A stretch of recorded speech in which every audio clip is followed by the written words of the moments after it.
Videotape. Hi, Arlene. But anyway, you can start from now. So I want to thank you all for deciding to sign up, and I hope that you enjoyed yourself. I appreciate you all being our first group, so therefore we had some bumps along the way, but guarantee if you take a trip again next year, it'll be quite different. But no, it will be different because Arlene and Ms. Clark and Mr. Edwards will be running it. I probably will not come next year. If I'm forced to, I will.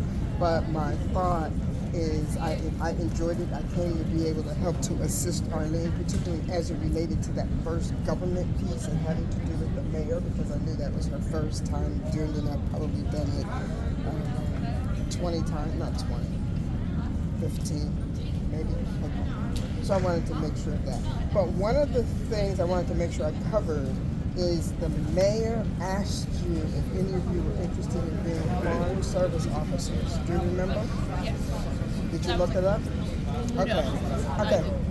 No. It's fine.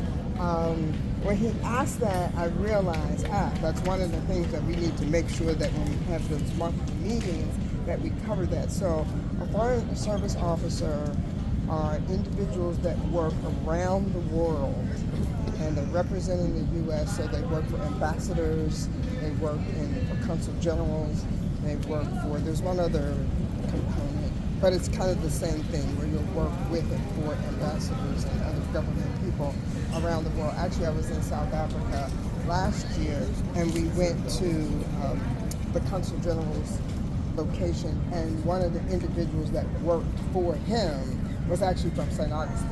And they were going to be working for the next 2 weeks, then they were going on vacation and everybody was going home. So it was really interesting, and they could be in places where they were in South Africa is magnificent. I mean, all of the places where they live and stay and work and all that are just phenomenal. But I've only done it in a couple countries and it's been nice. You work for the State Department.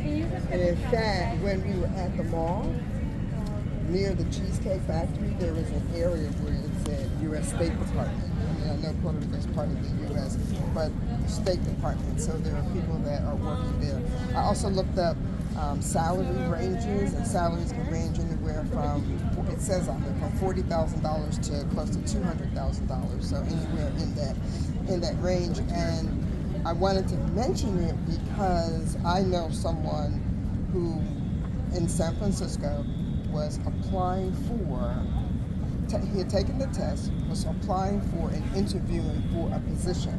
So that was 1 year. The next year when I saw him, he had been accepted. He had not yet been placed, and he wanted to go to Japan. So I probably need to check with Kevin to see if he was ever placed or where he was placed. But you can say where you want to be placed, but you are not really guaranteed that because you're waiting for other people to move to another location, go to another job. There's some people that work for the State Department that are actually in D.C. But when he asked that question, I realized we hadn't said anything about that. I'm only mentioning it to you because it might be something you might be interested in doing as a career. So that's the reason I wanted to make sure you're at least aware of what a foreign service officer is. And you can pull it up. And my other thought is those individuals that are from St. Augustine or Jacksonville, from the local area, some of them we can find out when they're in town, because when they were in town, it's like, I know you're off, but can you come over to the school and talk to the students? So if we can find a foreign service officer, we may do that in terms of having one of them come. They're always, I shouldn't say they're always, because the consul general and the ambassador are a little older, but they're always young people. So we go to college, and people do a number of different things. If you pull it up, it'll say what the career paths are or career areas. So you might be a person in the State Department, you're doing human resources, or you might be doing IT, or you might be doing, I pulled it up and it's here, but I don't feel like you're smarter than I am. Pull it up in terms of what some of the different jobs are. So I'm only saying that so when you're looking to go to college and considering things that you want to do, if you enjoyed this and these three people and interaction and those kinds of things, it might be something you might be interested in considering, because most people don't really know. I don't know how people find out. I found out about it from working through Sister Cities. But when I was in college or even in graduate school, I had no idea what a foreign service officer was. By the time I found out what a foreign service officer was, I was already in the military. So, that's neither good nor bad. It's just I was in the military and I didn't even know it was something you could do. And then you start meeting people, and people take their families. I mean, that's the other part of it.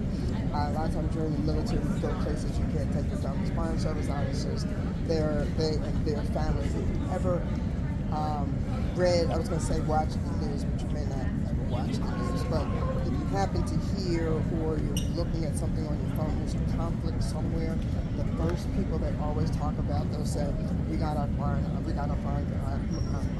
American citizens, or a lot of them are foreign service officers and support people for them. They get them out first. You don't hear about it very often, but I know when we've gone to South Korea and when we've gone to South Africa, that's when we've had a chance to meet or see those individuals. And the mayor asked you about it. So that's the reason why I'm like, there's a reason he asked that question. I'm not certain what his reason was, but he may have also. And then he said, what grade are you in? Because that was his follow-up question to the first one. So he may have thought that you were high school students. But he just said, because he said that his next statement was, you have time. So what he was saying is, you have time to find out about this. It might be something you said. Okay, that ends my speech. Thank you once again. That's the only piece that I did not cover that I wanted to make sure I covered, was to tell you about that, so that it is something else that you learned on the trip. And when we follow up with you 10 years from now, you may say, I'm going to Japan. I'm going to be a foreign service officer. Am I fine? I can stop.